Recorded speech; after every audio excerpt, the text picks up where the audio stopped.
Peyton Talbot defeated Henry Cejudo by unanimous decision, showcasing dominant wrestling and securing multiple takedowns throughout the fight. After the bout, Cejudo asked Dana White for a performance bonus while still inside the octagon. Dana responded that he would give him $50,000 regardless of how the rest of the night played out. Following the loss, Cejudo officially announced his retirement. In a statement posted on X, he wrote that he promised to leave everything in the cage and that he did exactly that, thanking the fans for their support. Many fighters and analysts reacted to the moment. Jiří Procházka congratulated Cejudo on a beautiful career and praised him as not only a great fighter, but also an excellent coach and person. Justin Gaethje saluted him as a legend who represented the United States with heart and courage. Belal Muhammad called it a great fight and credited Peyton for his toughness, while João Silva described Cejudo as a warrior. Jeremy Stevens highlighted the entertainment value of the matchup and Dana White's decision to award the bonus. Ariel Helwani noted Talbot's impressive performance and how far he had come since his loss nearly a year ago. Paul Felder emphasised Cejudo's warrior spirit and praised Talbot's growth, and Kenny Florian called it an excellent fight from both men. Talbot later reflected on the experience, calling it surreal to face someone he had studied for so long. He mentioned that some of the techniques he used, including the takedown that surprised Cejudo, came from studying Henry's style. Talbot said the key was staying composed, especially when Cejudo looked for a knockout shot late in the fight. He spoke about his evolution since his loss in January, noting that he is healthier, more focused, and eager for more exciting matchups against top strikers to continue climbing the rankings. Tatsuro Taira defeated Brandon Moreno by TKO in the second round, handing the former champion the first stoppage loss of his 33-fight career. The result immediately sparked debate among fans and analysts, many of whom felt the referee stepped in too soon. Alan Juban commented that the stoppage felt early because Moreno was still moving. Aaron Bronstater added that a two-time champion like Moreno should have been given more time to recover and escape the position. Kenny Florian also criticised the call, saying it was not a great night for referee Mark Smith, who he noted is typically very reliable, while still giving credit to Taira for capitalising at the right moment. Belal Muhammad stated that Tatsuro Taira has now earned the next flyweight title shot. Max Holloway reacted by teasing the possibility of a UFC event in Japan, while Ariel Helwani imagined a future matchup between Taira and Kyoji Horiguchi in Japan, a pairing that would generate major excitement among fans. Following the victory, Taira spoke confidently about his performance and future plans. He emphasised the significance of finishing a former champion who had never previously been stopped, saying that achievement alone should secure him a title opportunity. Taira explained that his original strategy was to push the pace and look for openings, but as the fight progressed, he sensed Moreno beginning to tire. Recognising that shift, he adjusted his game plan and focused on draining Moreno's energy further.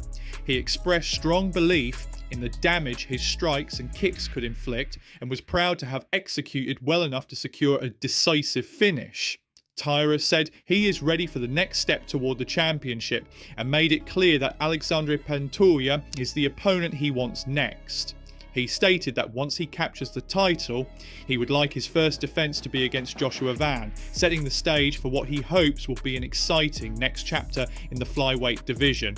Confident, composed and ambitious, Taira believes this win is the moment that elevates him from rising contender to undeniable title challenger. In the co-main event, Joshua Van defeated Alexandre Pantoja by TKO just 26 seconds into the first round after Pantoja suffered a severe arm injury. The sequence occurred when Pantoja threw a head kick that Van caught. As Pantoja fell and attempted to brace himself, his arm appeared to snap on impact. It remains unclear whether he dislocated his elbow or suffered a fracture as he hit the canvas. The unfortunate injury brought an abrupt end to the fight and crowned Van at just 24 years old as the first UFC champion born in the 2000s and the second youngest champion in the organisation's history, behind John Jones. He also set a new record for the fastest finish in a flyweight title fight, surpassing Henry Cejudo's 32-second knockout of TJ Dillashaw. Pantoja shared a message on Instagram stating that he has endured worse setbacks and would return stronger, thanking fans for their support. Dana White acknowledged the moment with a brief reaction online.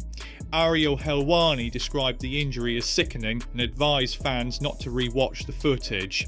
He also consulted sports medicine Dr. Brian Sutterer, who suggested Pantoja's injury was most likely a dislocated elbow, which may or may not require surgery, depending on whether any fractures are present. Max Holloway and Adrian Yanez criticised the repeated broadcasting of the replay, calling it unnecessary given the severity of the injury. Kevin Holland expressed sympathy for Pantoja but gave credit to Van for the victory. Belal Muhammad believed the fight was shaping up to be an intense battle before the injury occurred, and Dominic Cruz wished the bout had continued, arguing that fighters should decide whether to continue after an injury, noting that many have fought through similar situations. After the fight, Van expressed mixed emotions, grateful to become champion, but disappointed that the match ended prematurely.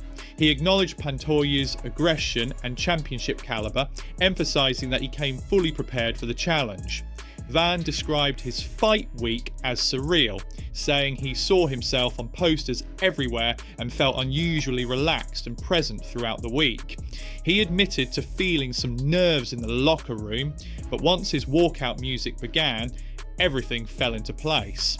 Van believes Pantoja deserves a rematch due to his legacy, but also stated he wants to stay active and is willing to fight whoever the UFC chooses next. In the main event, Petr Yan defeated Merab Dvalishvili by unanimous decision to become the new UFC Bantamweight champion. The fight was a grueling 5-round battle in which Yan's precision, pressure and technical mastery proved to be the difference. After the bout, Merab immediately called for a rematch, expressing respect for Yan but emphasising that he still believes the rivalry is unfinished. Islam Makhachev reacted by praising Merab, calling him one of the greatest competitors to ever step inside the UFC cage, while also congratulating Yan on a well-deserved victory. Dana White acknowledged the results with a simple reaction as the MMA community erupted with responses. Tim Welch expressed shock at Yan's performance, offering respect to Merab for maintaining an incredible pace throughout the fight. Kamaru Usman applauded both fighters, describing the matchup as an outstanding display of heart and skill.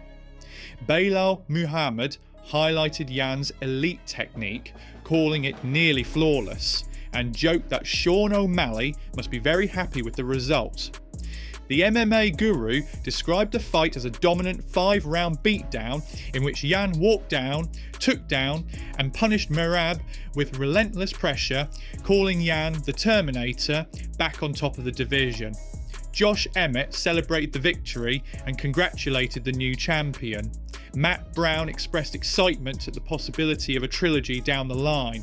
Giga Chikadze honoured Merab's effort, calling him a Georgian legend and a future Hall of Famer regardless of the outcome. Derek Brunson disagreed with commentary, suggesting the fight was close, saying Yan had delivered a clinic in striking and control. Analyst Ayman Zahabi shared his live reaction, praising Yan's championship-level performance. After securing the title, Yan addressed the crowd with gratitude, expressing how proud he was to stand once again with the championship belt. He thanked fans for their unwavering support throughout the journey and acknowledged the toughness and resilience of Merab. Yan declared that he remains ready for all challenges and is determined to continue proving himself as the best bantamweight in the world. The victory marked a major milestone in Yan's career, signifying a return to championship form and setting the stage for major matchups ahead in one of the UFC's most competitive divisions. The fight between Jan Blachowicz and Bogdan Guskov was declared a majority draw after a closely contested and highly competitive matchup. Both athletes delivered strong performances, showcasing their power, resilience, and technical awareness throughout the bout. Neither fighter was able to secure a definitive advantage over the other, leading the judges to split on their scorecards and ultimately rule the contest a draw. The result generated immediate reactions across the MMA community. Former light heavyweight champion Jiri Prochazka reacted online with a series of lightning emojis, signalling both the intensity of the fight and the impact of its outcome on the division. The draw leaves uncertainty regarding the next steps for both Blachowicz and Guskov, as each man had moments of success that could support arguments for a rematch or movement toward a different opponent. Despite the inconclusive ending, the bout highlighted Blashowicz's trademark durability and strategic approach, as well as Guskov's emerging presence as a real threat in the division. Fans and analysts alike expressed interest in seeing how the UFC proceeds, given the competitive nature of the fight and the implications for the light heavyweight rankings moving forward. Merab Dvalishvili explained why he generally supports his former opponents in their future fights, regardless of whether he won or lost to them. He said that when someone you've competed against continues to win, it reflects well on you as a fighter. However, he made it clear that there is one major exception to this personal rule. Umar Nurmagomedov.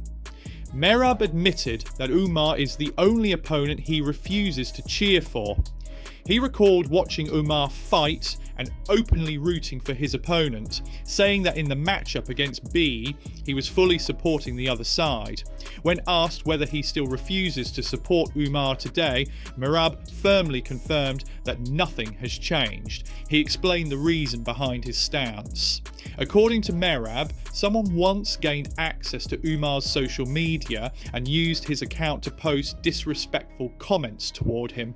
He said that regardless of who was actually behind the message, the fact that it came from Umar's official account made it unacceptable. The post called him a fake champion, and Merab took that personally. He emphasised that he would never allow anyone else to access his own social media and post messages on his behalf, especially if those messages targeted another fighter. To him, it's a matter of respect and accountability. He believes that if something disrespectful was posted from an athlete's account, the athlete must take responsibility for it.